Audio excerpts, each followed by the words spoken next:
민수기서 1장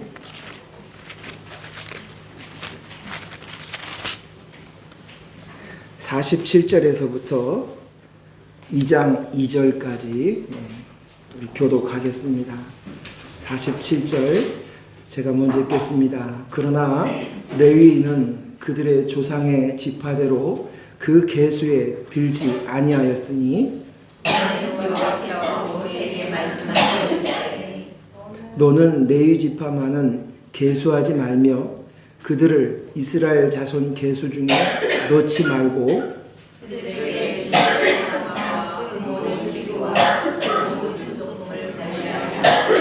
그들은 그 성막과 그 모든 기구를 운반하며 거기서 봉사하며 성막 뒤에 진을 치며 성막을 운반할 때에는 레위인이 그것을 걷고 성막을 세울 때에는 레위인이 그것을 세울 것이요 외인이 가까이 오면 죽일지며 이스라엘 자손은 막사를 주되 그 진영별로 각각 그 전과 궁기를 내줄 것이나 레위인은 증거의 성막 사방에 진을 쳐서 이스라엘 자손의 회중에 서게 진노가 임하지 않게 할 것이라.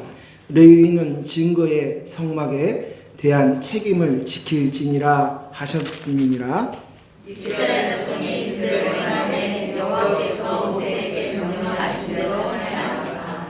여호와께서 모세와 아론에게 말씀하여 이르시되 이스라엘 자손은 각각 자기의 진영의 분위기와 자기의 조상의 가문의 기호 곁에 진을 치되 회막을 향하여 사방으로 치라. 아멘.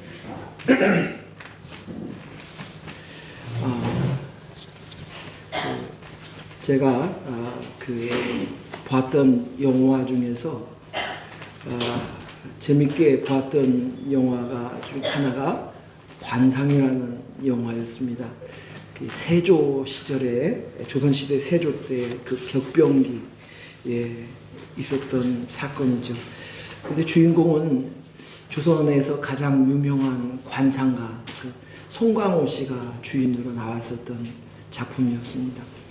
그런데 그 관상가인 그 송강호 씨가 마지막으로 자기가 그 유명한 대사를 읊조립니다. 무슨 읊조리 어떤 내용이었냐면 나는 사람의 얼굴만 보았을 뿐 시대의 모습을 보지 못했어. 시시각각 변하는 파도만 보았지 본격이지요. 바람을 보아야 하는데 파도를 만드는 건 바람인데 말이요. 이 말이었어요. 이 말 속에서 관상가 얼굴만 보았지 그 시대의 흐름을 볼 줄 아는 눈을 가져야 된다라고 얘기를 하는 것이 바람만 보았지 아니 파도만 보았지 그 파도를 만드는 바람을 보지 못했기 때문이다라는 이야기를 당시 그 수양대군의 관상을 보고 그런 이야기를 하는 장면이 나옵니다. 우리는 본질을 볼 수 있어야 합니다. 어떠한 현상만 보고 따라가면 항상 우리는 그 순간의 방편은 어떻게 해결하려는지 모르지만 본질의 문제들을 다루지 않으면 결국 계속 끝까지 그 현상에 끌려가는 인생을 살 수밖에 없습니다. 그래서 파도 뒤에 있는 바람, 요즘은 그것보다 더 이제 바람보다도 바람을 만드는 어떤 기류나 지구를 운행하는 어떤 현상들을 볼 수 있어야 돼요. 그런데 우리가 더 봐야 될 본질은 그것을 모든 것을 운행하시고 있는 하나님을 볼 수 있어야 될 줄로 믿습니다. 그래서 결과적으로 우리는 모든 일의 현상들 속에서 본질 하나님을 볼 수 있는 눈을 가져야 될 줄로 믿습니다. 하나님은 우리 눈에 보이지 않습니다. 그러나 하나님은 분명히 계시고 또 이것은 피조물인 우리는 누구나 창조주가 계시는구나 다 인지하고 있습니다. 그러니까 그렇다고 그러지 않습니까? 예전에 대동강 강물을 걸어가고 있던 스님이 가다가 물이 그 얼음이 깨지자 아이고 하나님 살려주십시오라고 얘기했다고 하지 않습니까? 인식이 피조물이면 우리는 누구나 창조주, 조물주에 대한 인식들을 다 가지고 있습니다. 그러나 눈에 보이지 않기 때문에 우리의 모습 속에서는 보이는 현상만 보고 달려갑니다. 하나님을 보는 습관이 되어 있질 않아요.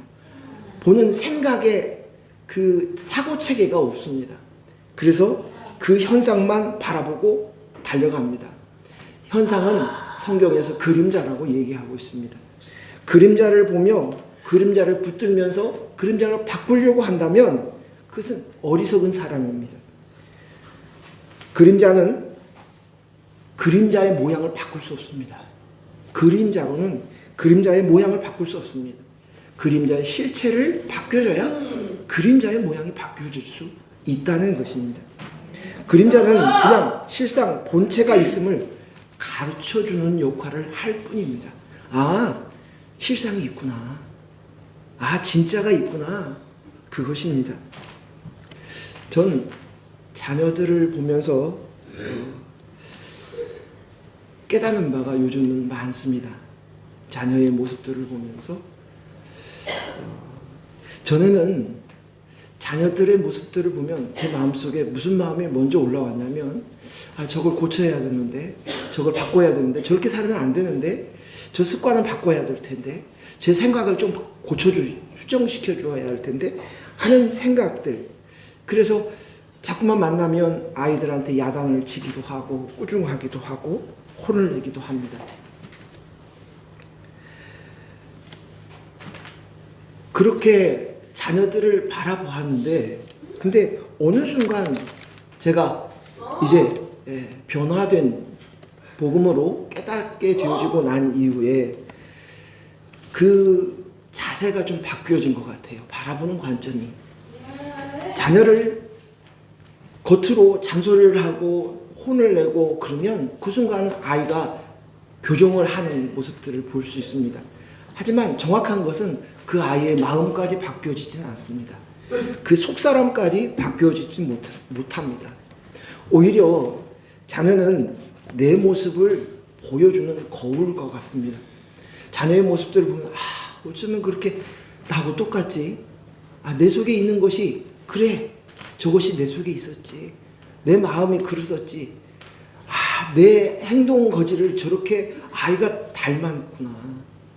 그래서 오히려 그 모습들을 보면서 자녀에게 뭐라고 얘기하기 전에 내 속에 들여다보면서 나를 교정하는 일에 마음을 쓰기 시작한 것 같습니다.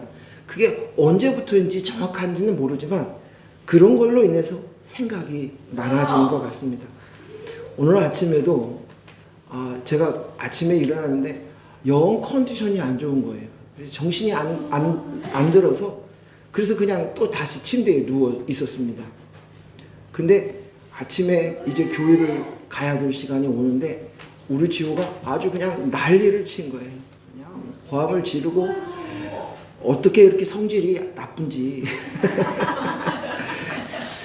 근데 제가 말하지만 저도 성질이 고약했거든요. 우리 아버님 계시지만 전 좋은 아들이 아니었어요. 아주 성질이 못돼 먹었어요. 그래서 막 내중심적인 생각, 사고 속에 갇혀가지고 부모님의 마음에 상처를 받거나 그런 건 없어요. 근데 지호 같은 경우는 그런 걸 생각하지 않잖아요. 있는 것을 그대로 드러내잖아요. 자기의 생각이 있었는데 그 생각을 따라주지 않자 뜻이 안 되자 이제 승질이 난 거예요. 승질이 나서 난리를 치는 거예요. 근데 그 모습 속에서 보면서 제가 또 오늘 아침에도 깨지는 거예요. 아, 그렇지, 내가 저런 모습이지. 그렇지. 또 자녀를 통해서 제가 회초리를 맞는 것 같아요. 정신이 바짝 차리는 거예요. 아침에 일어나서부터 집사람이 아내가 하는 얘기가 좀 더 자자, 좀 더 눕자. 이게 무슨 말인 줄 알아?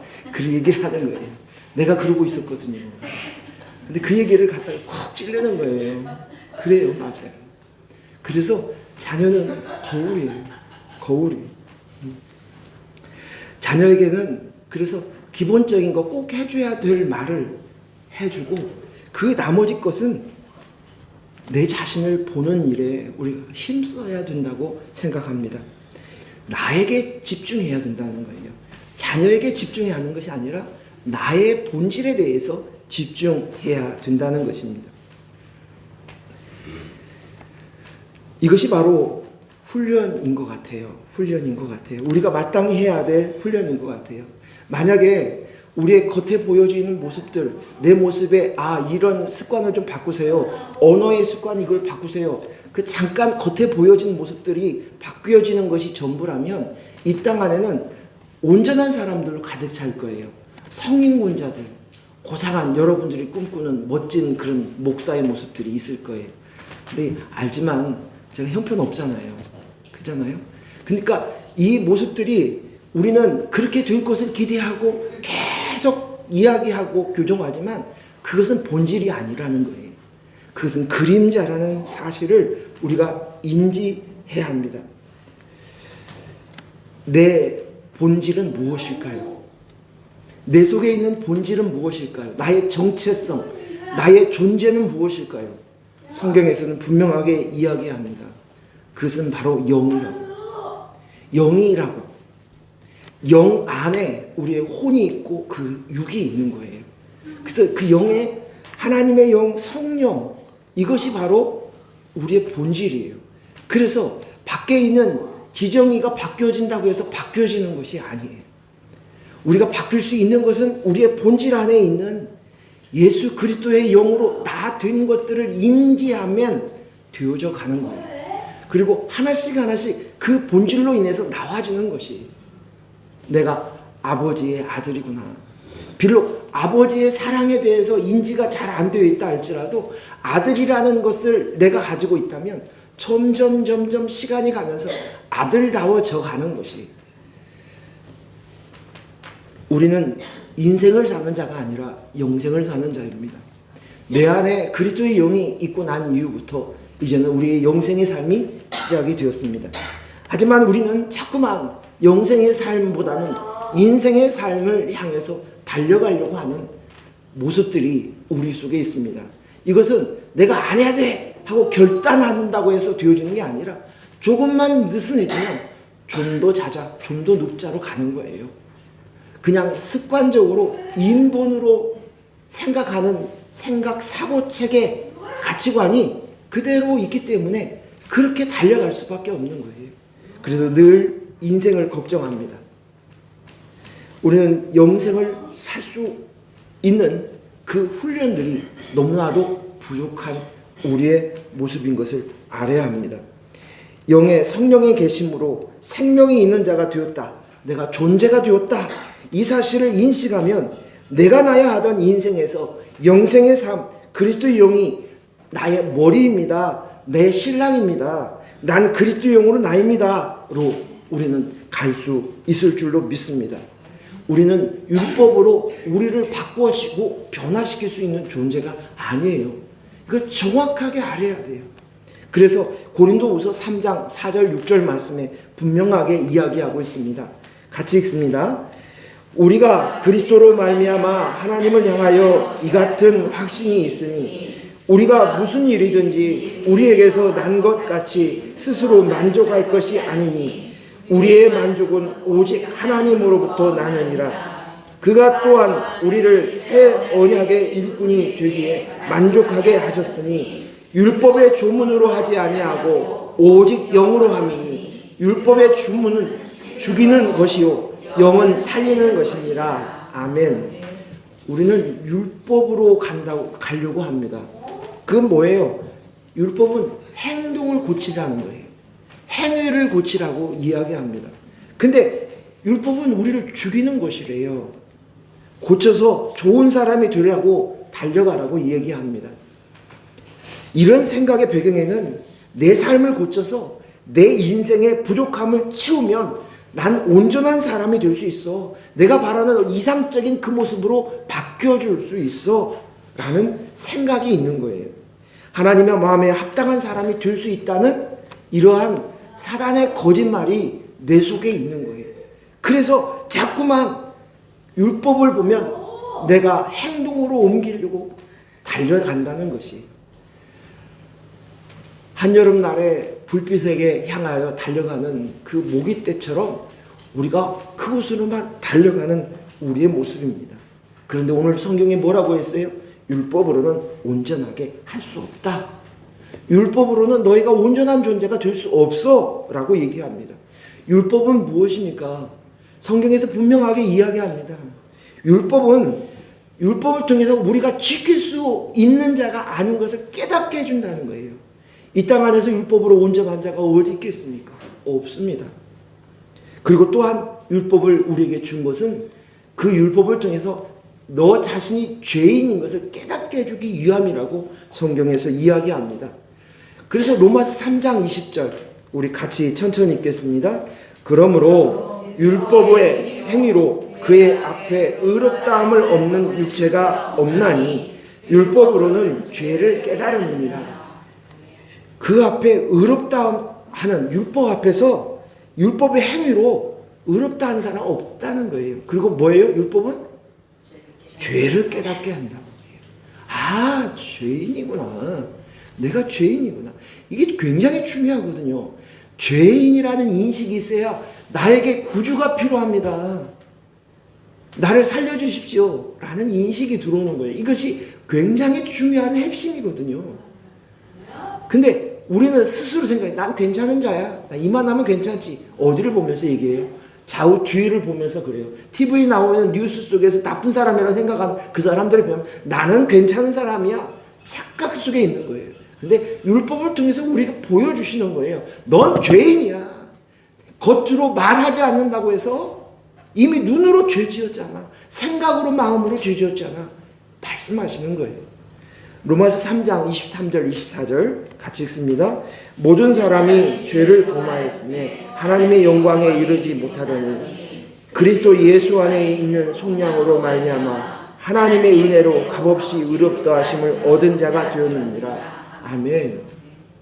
우리의 죄의 문제는 우리가 해결할 수 있는 것이 아니라는 것이 하나님이 해결해 주셨어요. 그 하나님은 어떻게 해요? 예수 그리스도를 통해서 되었다는 것입니다. 그래서 오직 살리는 것은 그리스도시요. 그리스도의 영입니다. 예수 그리스도 십자가의 공로로 우리가 깨끗하게 되었고 또 예수님의 영이신 아들의 영이신 그 예수님의 영 그리스도의 영이 내 속에 오심으로 인해서 우리가 이제 보라 새 것이 되었느라 생명으로 태어난 거예요. 그래서 하나님 앞에서 우리가 존재가 되었어요. 하나님의 영이 없는 자들은 존재가 아니에요. 그래서 어떻게 해요? 나는 스스로 있는 자야 하는 자부심, 자존심으로 살아가는 거예요. 그래서 조금만 그것이 스크래치가 나면 상처가 나면 못 견뎌하죠. 내 자존심을 건드려 그러는 거예요. 조심해야 돼요. 자존심으로 살고 있는 사람들 옆에 가면 조심해야 돼요. 말을 조심해야 돼. 내 말이 너무 내 속에 있는 대로 그대로 말을 했다가 그 사람의 자존심을 건드리면 순간 사람이 바뀌어져요. 눈빛이 바뀌어지고 싸늘해지고 그리고 이제 벽을 치는 거예요. 근데 우리는 존재가 되었어요. 뭐가요? 그리스도의 영이 있어요. 성전이 되었어요. 그래서 세상 사람들이 우리들에게 자존심을 상하게 하는 자기네들이 화가 나니까 자기를 지키려고 이렇게 쏘아대는 말 앞에 우리가 잠깐은 멈칫할 수 있지만 우리는 그것으로 살 자가 아니기 때문에 그래? 하고 얘기하는 거예요. 오히려 안쓰럽고 불쌍한 마음, 고아와 과부를 불쌍히 여기는 마음. 아버지가 없구나. 저기 신랑이 없으니까 저런 모습이 나오지. 불쌍히 여기는 마음이 우리 속에서 올라나올 수 있다는 것입니다. 갈라디아서 4장 4절에서 7절 말씀 읽겠습니다. 시작. 때가 참에 하나님이 그 아들을 보내사 여자에게 나게 하시고 율법 아래 나게 하신 것은 율법 아래 있는 자를 속량하시고 우리로 아들의 명분을 얻게 하려 하심이니라. 6절. 너희가 아들의 영을 우리 마음 가운데 보내사 아빠 아버지라 부르게 하셨느니라. 그러므로 내가 이후로는 종이 아니요 아들이니 아들이면 하나님으로 말미암아 유업을 받을 자니라. 아멘. 우리의 초점은 본질이어야 됩니다. 본질이에요. 여러분, 내가 아버지의 아들이 된 것은요, 내가 어떤 잘하고 내 모습이 보기에 좋고 잘생겼고 그래서가 아니에요. 아버지의 피를 가졌기 때문이에요. 피를 받아서 아들이 된 거예요. 우리가요, 하나님의 아들이 된 것은 바로 하나님의 피가 우리 속에 온 거예요. 하나님의 DNA가 이곳으로 우리가 시작이 된 거예요. 근데 사람들은 아들다운 모습들을 갖춤으로 그를 인정받아서 하나님의 아들로 되어지고 하나님 나라에 갈 수 있다고 거꾸로 가르치는 거예요. 그래서 이것은 아주 못된 말이에요. 나쁜 말이에요. 자꾸만 행위로 보이라는 거예요. 행위로. 이 세상에서 교회를 향하여서 주는 메시지가 있어요. 너 교회냐? 너 목사니? 예수 믿는 사람이니? 그러면 예수 믿는 사람다워야지. 교회가 교회다워야지 라고 얘기를 해요. 그래서 행동으로 보여주라는 거예요. 행위로. 너의 존재를 행위로 보이라는 거예요. 근데 우리는 행위가 아니라, 행위는 부차적으로 따라오는 것일 뿐이지, 우리의 본질은 예수님의 영인 그리스도의 영이 내 속에, 그 하나님의 DNA를 우리가 받음으로 아들이 된 거예요. 이 사실은 바뀌지 않아요.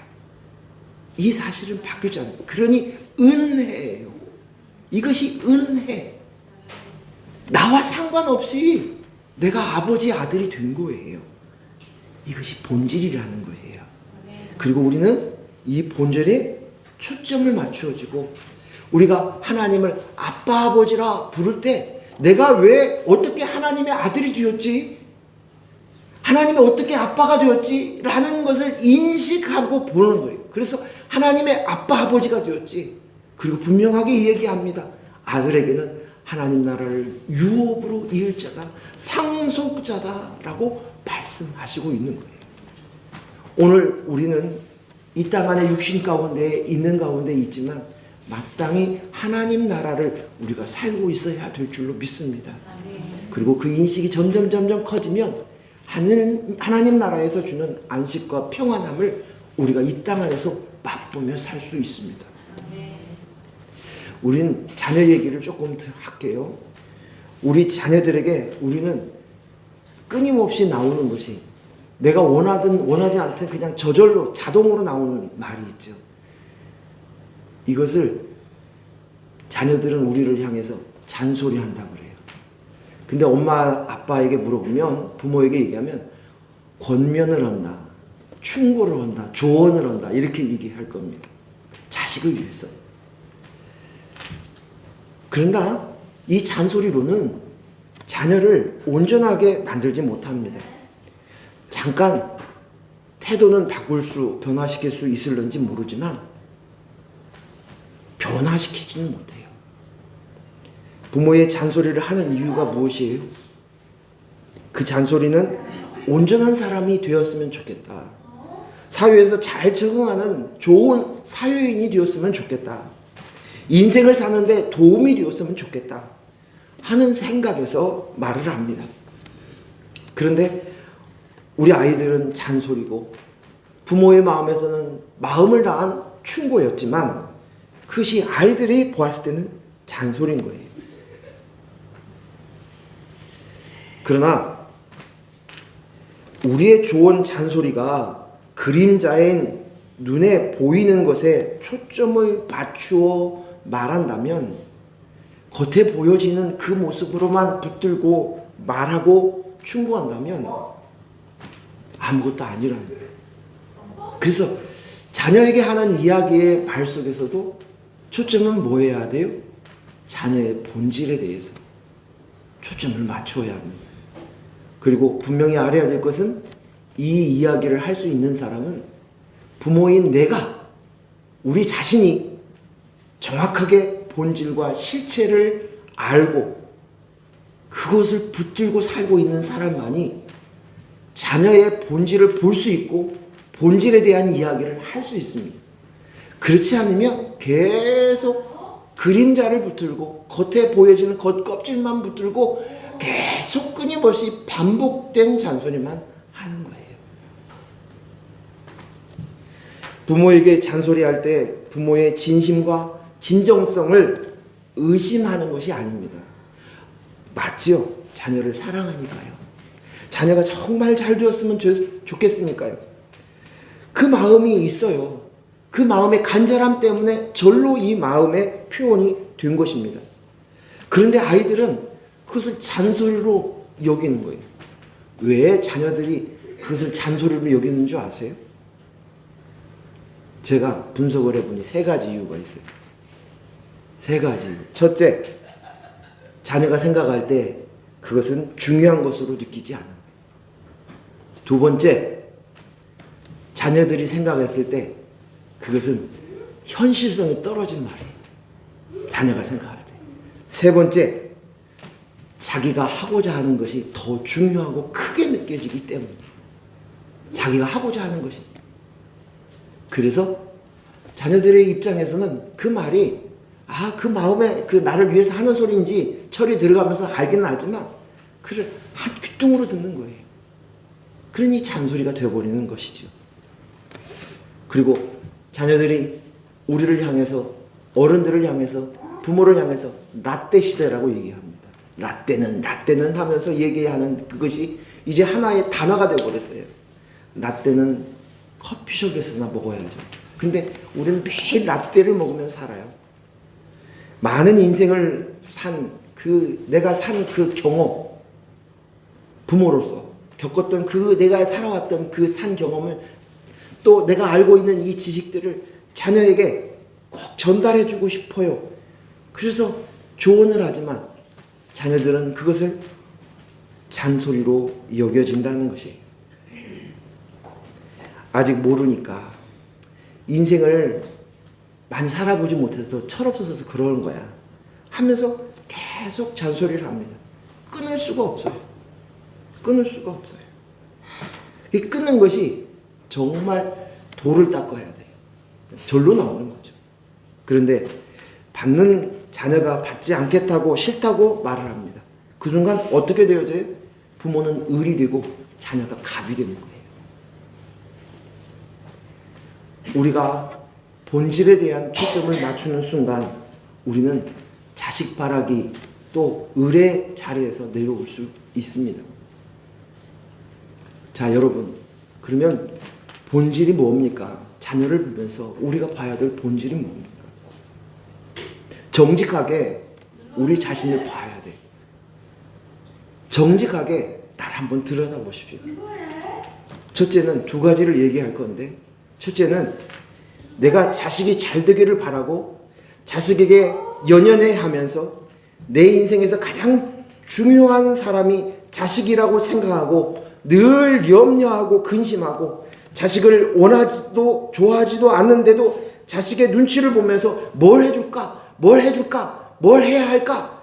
라고 혼자서 고민하며 짝사랑하고 있다면 이것은 죄송하지만 영생을 살지 않고 지금 내가 인생을 살고 있기 때문이에요. 내가 본질을 놓치고 있다는 거예요. 초점이 틀렸다는 거예요. 겉껍데기인 내 그림자가 중요하고 관심이 있으니 내 인생의 연장선이라고 생각하는 그 자식을 내게 있어서 가장 중요한 것이 자식이라는 가장 중요한 존재라는 생각을 갖고 있기 때문에 이런 일이 일어나는 거예요. 그러니까 자꾸만 그것이 중요한 것이니까 내게 가장 중요한 것이니까 놓지 못하는 거예요. 붙들고 있는 거예요. 그러면 그럴수록 자녀는 오히려 갑갑하다고 소리를 지르죠. 답답하다고. 이것은 분명히 자녀를 통해서 또 내 인생을 찾고 있다는 거예요. 자녀를 위하는 것이 아니라 내 인생을 찾고 있다는 거예요. 내 인생을 붙들고 잘 되고 잘 살려고 하는 내 나라가 있다는 증거이고 하나님 나라를 살고 있지 않다는 증명입니다.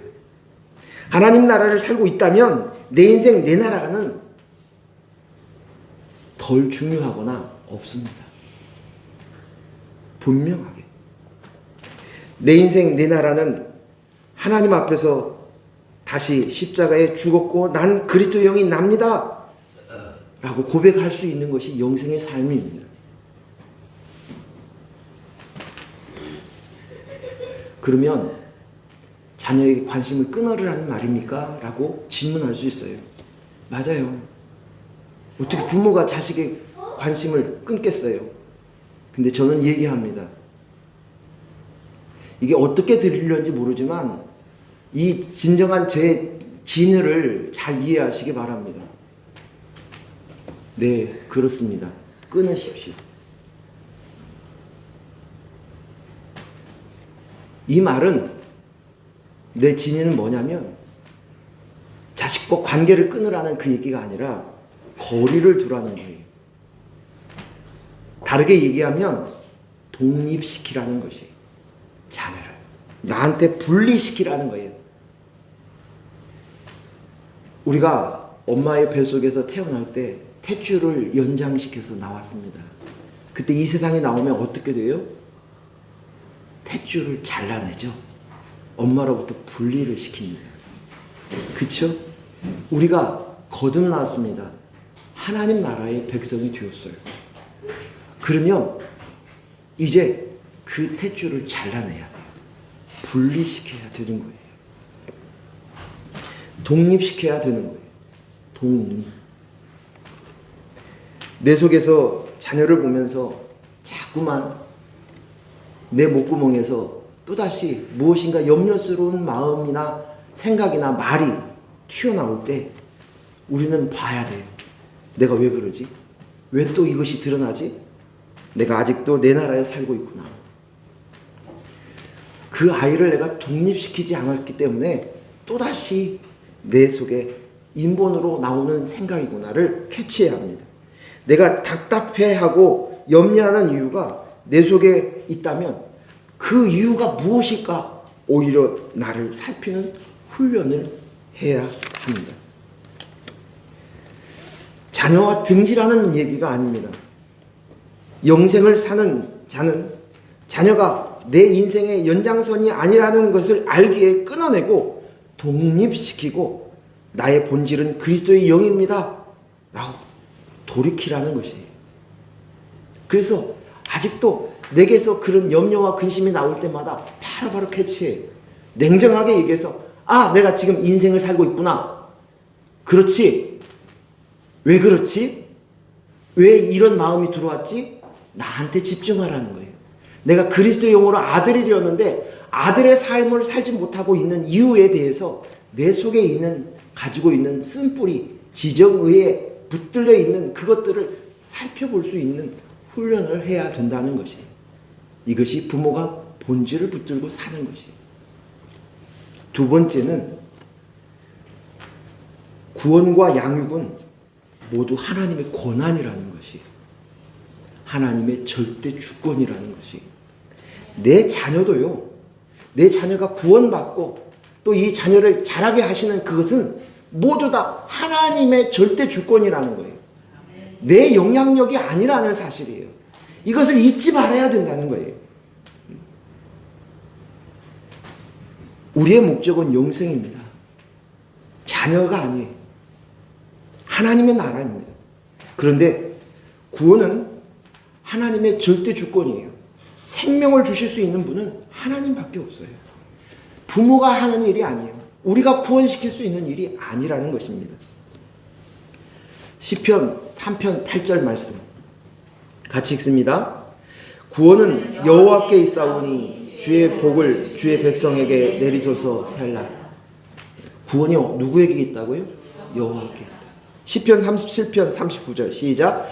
의인들의 구원은 여호와로부터 오나니 그는 환난 때에 그들의 요새이시로다. 의인들의 구원이 누구에게서 온다고요? 여호와에게다. 에레미야 3장 23절 작은 산들과 큰 산 위에 떠드는 것은 참으로 헛된 일이라. 이스라엘의 구원은 진실로 우리 하나님 여호와께 있나이다. 눈에 보여지는 그것으로 인하여서 되어지는 것이 아니고 이것들은 모두 다 헛된 것이라는 거예요. 진짜는 무엇이에요? 이스라엘 구원은 진실로 우리 하나님 여호와께로 이다. 그리고 봐야 되는 거예요.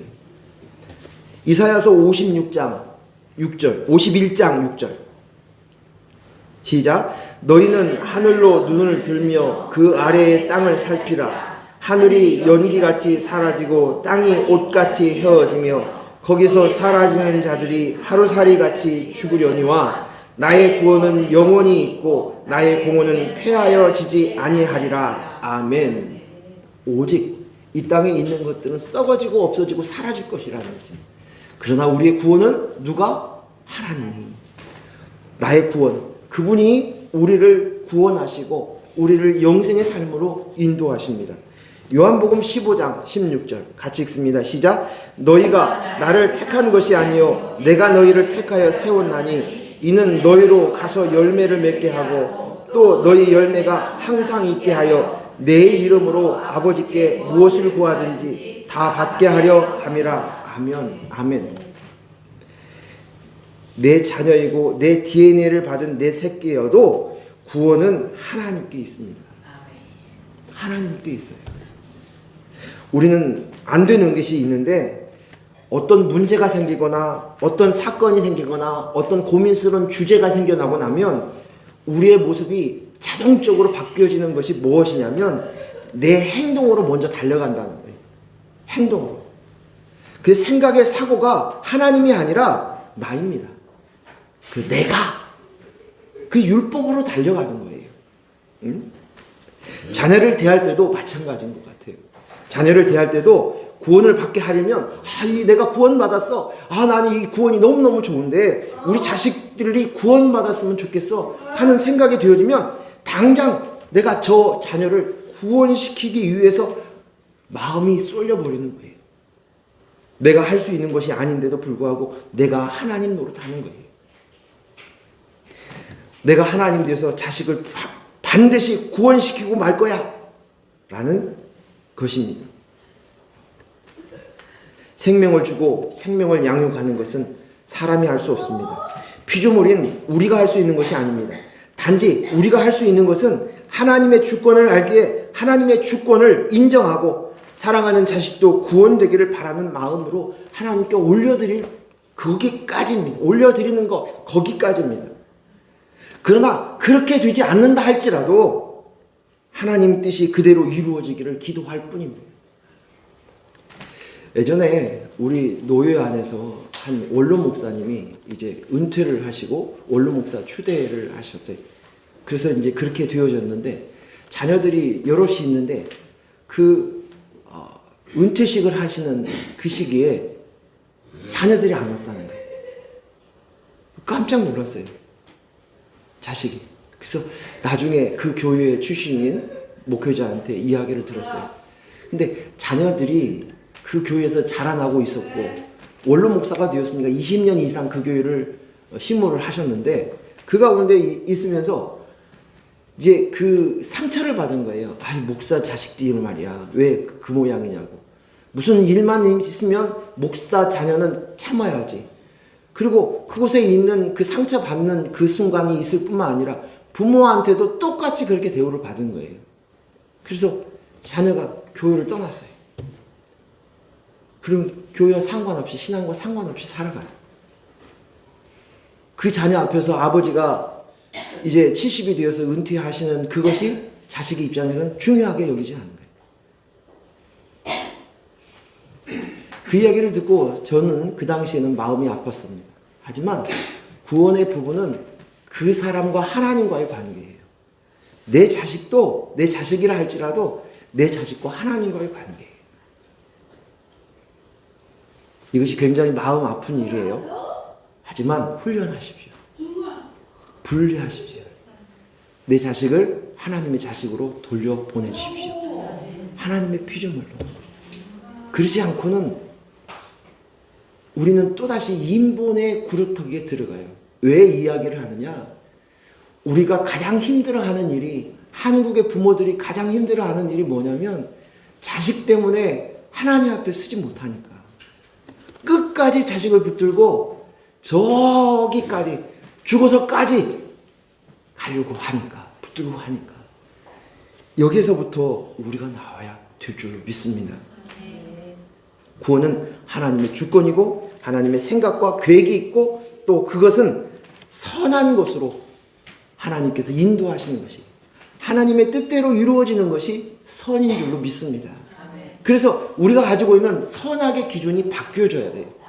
우리가 인본으로 살고 있으면, 그러면 그 인본으로 살고 있다는 말은 뭐냐면 모든 기준이 뭐냐? 율법으로 맞춰져 있어요. 그림자에 맞춰져 있어요. 그래서 겉껍질에 보기에, 눈에 보기에, 다른 사람의 눈에 보여지기에 이것이 좋아, 저것이 좋아. 그래서 관점이 눈에 보여지는 것으로 보는 것이 선악이었다면, 영생을 사는 우리들이라면 이제는 하나님의 뜻이 이루어지는 것이 선이구나, 하나님의 주권이 이 땅에서 이루어지는 것이 좋은 것이 가장 좋은 것이구나, 그렇지 않은 것은 악이구나, 이 선악을 구분할 줄 아는 피조물의 위치를 우리가 찾아야 될 줄로 믿습니다. 지난주에 시찰 노회, 그 북부 시찰 모임이 있어서 소풍을 갔습니다. 그래서 맛있게 식사도 하고, 그리고 좋은 카페에 가서 또 차를 한 잔씩 마시면서 모처럼 만나서 교제를 했습니다. 근데 그 가운데 대화의 주제가 뭐였냐면 신학교였어요. 근데 신학교가, 저도 그런 줄 몰랐는데 저희 신학교는 소규모 신학교거든요. 80명만 뽑았어요. 근데 작년에 뽑았던 80명도 채 못 채웠고, 그 중에서도 한 학기가 지나고 나는데 지금 현재 46명밖에 없다는 거예요. 그리고 뭐 다른 거 뭐 해가지고 다 합쳐봤자 한 100명도 안 된다는 거예요. 그래서 신학교가 심각하다. 그래서 이 심각한 신학교가 왜 이 문제를 어떻게 해결해야 되느냐. 제가 궁금해서 다른 신학교는 어떻습니까? 다른 신학교도 마찬가지예요. 그럼 뭐예요? 한국의 젊은 신학을 하고자 하는 젊은이들이 떠나갔다는 거예요. 한국 교회가 이미 늙어서 젊은 사람들은 소규모에 이제 점점 줄어들고 있는 추세고, 심지어 젊은 사람한테 교회가 자꾸만 너 미쳤니? 이렇게 얘기한다는 거예요. 그래서 교회 다니는 그 친구들한테 나 교회 다녀 라는 말도 잘 못한다는 거예요. 젊은이들이 점점 사라졌기 때문에 결과적으로 신학교가 떨어진 거예요. 근데 왜 그것을 갖다가 심각하게 목회자들이 앉아가지고 그 이야기를 나누느냐? 가만히 그 속을 들여다보니까 목회자들이 신학교 부심이 있는 거예요. 자부심, 신학교에 대한 자부심이 있는 거예요. 그게 전 잘 알죠. 그 학교를 나왔으니까. 우리 신학교는 다른 데하고 달라. 우리가 나온 신학교는 바른 신학교야. 그래서 한국 교회에 무슨 문제가 나오면 그 문제에 대해서 지적하면서, 그런 반면에 이런 이상적인 신학교도 있어, 교단도 있어 하고 제시하고 있는 신학교가 제가 나온 학교거든요. 그러니까 이 달라. 그 신학교 안에는 무감독 시험으로 되어 있고, 또 학생들이 존경해. 무인 판매가 이루어져 있고, 존경 많은 교수진들이 있고, 거기는 정직해. 자부심이 있어. 거기는 교파 싸움이 없어. 뭐 이런 것으로 인해서 자기를 삼은 거예요. 그런 목회자들 앞에서 그 이야기를 하면 그 순간 이 신학교 부심이 막 발동이 돼가지고 다들 이거 심각하네, 어떻게 하니, 그냥 이야기들을 쭉 하는 거예요. 신학교 유기는 곧 자기 유기라고 생각하는 거예요. 어떻게 살릴 것인가 방법을 찾습니다. 그러나 그것이 방법을 찾는 것 그 자체가 나쁘다는 것이 아니에요. 그것이 잘못되었다는 것이 아닙니다.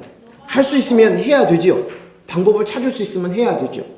하지만 하나님을 보아야 합니다. 그 순간 보이지 않는 하나님의 주권과 뜻을요, 한국 교회를 향한 하나님의 생각을 읽을 수 있어야 합니다. 교회가 교회다워짐, 오직 그리스도와 연합한 교회여야 한다. 성도는 오직 그리스도용으로 납니다. 나는 그릇이고 흙이고 티끌이고 먼지입니다. 라는 인식들을 하라고 하나님께서 들으신 거예요. 그것을 먼저 보아야 되는데 이것을 어떻게 하면 다시금 많은 신학생들이 모여지고 옛날에 그 명성을 찾을 수 있을까? 이곳으로 달려갈 것이 아니라 그 순간 하나님 앞에서 하나님의 그 관점을 볼 줄 알고 읽을 줄 알아야 된다는 거예요. 자녀를 향해서도 마찬가지입니다. 자녀를 향하여 보아야 할 눈이 내가 무엇을 하려고 하고 내가 무엇을 도와줄까 하는 그 모습으로 접근하지 말고 하나님의 주권과 하나님이 아버지 되심을, 그리고 그분이 섭리하시고 이끌어 가시는 것, 그리고 십자가를 통해서 자녀를 볼 수 있어야 될 줄로 믿습니다. 이제 말씀을 정리하겠습니다. 오늘 본문의 말씀 민수기 1장 47절에서 2장에서 2절까지의 말씀입니다. 오늘 이미 앞에서 읽었던 장면이죠. 저는 이 장면을 굉장히 그림을 그려주면서 인상 깊고 항상 마음속에서 생각하는 그림이에요. 한 그림이에요. 내가 보는 이 그림을 여러분한테 마지막으로 이야기하고 나누고 싶어서 그렇습니다. 여기 보니까 첫 번째 앞부분에서 이미 읽었던 본문에서 보면 레위인은 그 숫자에서 빼놓으라고 12명의 아들 중에서 레위의 아들을 빼서 하나님을 성막을 지키고 또 성막을 세우고 걷고 성막을 세우고 걷고 모든 기구와 물품을 운반하고 관리하고 또 제사를 돕는 일을 하라고 구분하였어요. 그리고 요셉의 아들이었던 에브라임, 므낫세 이 둘을 집어넣었어요. 그래서 12지파가 된 거예요. 또다시. 그리고 이 12지파를 어떻게 하냐? 레위인이 성막을 짓고 성막 중심에서 진을 치고, 그리고 나머지 지파들이 동서남북에서 나누어져서 세 지파씩 나누어져서 그 진을 중심으로 그림을 딱 진영을 갖추고 또 행진을 할 때도 똑같이 이 행진을 이런 식으로 갑니다. 근데 그 가운데는 누가 있어요? 레위인이 있어요. 근데 레위인들이 뭘 중심으로 있어요? 성막이 있어요. 성막이 있어요. 성막 안에는 무엇이 있습니까? 법궤가 있어요. 법궤 안에는 무엇이 있습니까? 세 가지가 있죠. 십계명, 법궤, 또 십계명, 만나, 세 번째 아론의 쌍난 지팡이, 세 가지예요. 그러면 이 법궤 안에 들어있는 이 세 가지는 뭘 뜻합니까? 예수님의 십자가 그리고 부활을 상징하는 내용이에요. 십계명은 누구나 잘 알고 있는 하나님의 말씀이에요. 말씀이 육신이 되어 이 땅에 오신 것이 예수님이에요. 그 다음에 만나는 뭡니까? 예수님께서 뭐라고 하시냐면 내 몸을 먹으라. 요한복음 6장 48절에 보면 내가 곧 생명의 떡이니라 라고 고백하셨어요. 그래서 이것을 먹어야만 나와 관계가 있다는 것이에요. 그리스도를 먹어야만 되는 거예요. 그것을 이야기하는 거예요. 그 만나를 매일매일 아침마다 주는 그 만나를 먹으면서 그것을 훈련하는 거예요. 너의 존재는 만나를 먹어야 되는 거예요. 만나를 보아서도 안 돼요. 만져서도 안 돼요. 만나가 먹어서 만나가 씻겨져서 내 것이 되어야 돼요. 말씀이 육신이 되어야 된다는 거예요. 말씀이 내 몸이 되고 피가 되고 살이 되어야 된다는 거예요. 그래서 이 내 몸과 이 잔과 이 떡은 내 몸과 피라. 이것을 먹고 마시라. 이걸 기념하라고 말씀하시는 것이. 또 아론의 쌍난 지팡이는 이젠 죽고 십자가에 나무에 매달려 죽으신 십자가에 다시금 3일 만에 부활하시는 이것을 가르쳐 주시는 것이. 이것을 중심으로 해서 레위인들이 그것을 지키고 보호하고 이것 중심으로 가는 거예요. 이건 구별된 거예요. 아무나 레위인들이 그 자리에 들어올 수 없어요.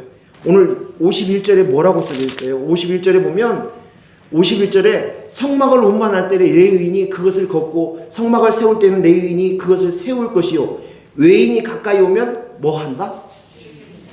죽일지니라. 이건 뭐냐? 생명의 문제인 거예요. 생명의 문제. 우리가 타협하고 적당히 해야 될 문제가 아니라는 거예요. 정신을 차리고 살아라는 거예요. 내 안에 그리스도의 영이 있어. 그리스도의 영이 나입니다. 이것을 가지고 붙들며 살아야 된다는 거예요. 이거 없으면 죽는다는 것이에요. 그래서 너희는 아무나 된 게 아니라 레위인들, 제사장, 이것들 우리를 향해서 하나님께 뭐라고 합니까? 너희는 왕같은 제사장이라고 얘기합니다. 택하신 족속이에요. 우리가 레위인이고 제사장이에요.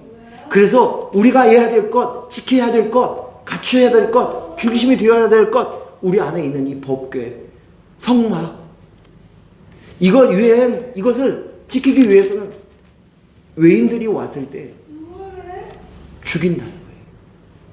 생명의 문제예요. 오늘 우리가 정신을 바짝 차리고 본질에 맞춰서 이 그림, 이스라엘 백성들이 40년 광야길을 가면서 했던 그 행진의 모습들을 우리는 꼭 기억하면서 여기에 초점을 맞추어서 걸어가는 저와 여러분이 되었으면 좋겠습니다. 예수님께서 당신을 소개할 때 요한복음 10장 10절에서 이렇게 이야기합니다. 같이 읽습니다. 도둑이 오는 것은 도둑질하고 죽이고 멸망시키려는 것뿐이요 내가 온 것은 양으로 생명을 얻고 더 풍성히 얻게 하려 하십니다. 예수님이 이 목적으로 하나님의 나라, 영생의 삶, 그것으로 우리를 오게 하신 것이에요. 내 안에 그리스도의 영이 납니다. 이 훈련에 우리 같이 힘을 모두어서 한 방향을 향해서 달려갈 수 있는 저희들이 될 수 있기를 바랍니다. 기도하겠습니다. 하나님 아버지 감사합니다.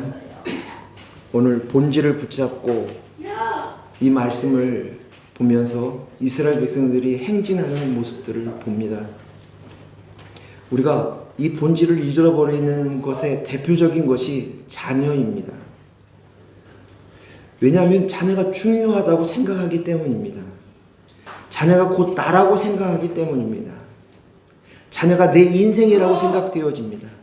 내가 육신이 끝나고 나도 자녀는 남아있고 내 피를 받은 그 자녀가 계속적으로 잘 되었으면서 이 땅에서 잘 풀렸으면서 살았으면 좋겠다 하는 생각들이 내 속에 있기 때문입니다. 그런데 오늘 주님께서는 성경을 통해서 말씀하십니다. 분리시키라고, 독립시키라고, 그것은 내 것이라고, 도둑질하지 말라고. 십자가의 군병으로 이제 너희 속에서는 성전을 중심으로, 말씀을 중심으로 그리스도의 영이 나입니다. 이것으로 붙들며 살아가라고 말씀하십니다. 오늘 이러한 삶이 우리 속에 있게 하여 주시옵소서. 우리가 같이 군사되어서 한 길을 향해서 하나님의 나라, 약속의 땅, 그곳까지 달려나갈 수 있는 저희들 되게 하여 주시옵소서. 예수님 이름으로 기도했습니다. 아멘.